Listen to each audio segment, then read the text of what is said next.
Enrico Krog Iversen, acting CEO of OnRobot and chairman of OptaForce. I think one of the ways we will see robots helping in the future will be taking care of the elderly. We have a demographic development in many countries where there are not enough young people to really care for the elderly. So I think that's where we will also see a big increase in the future. In our cars, if you talk about software robots, they are already doing a lot of fintech.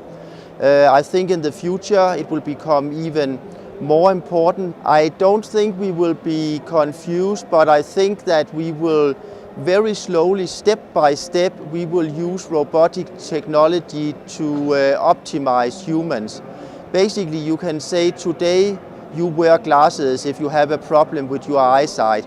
You use a hearing aid if you have a problem hearing. So in the future we will use other technologies and also to enhance people and to enable us to do things that we would not otherwise be able to do. I think we need to look at robots simply as devices that makes our lives easier.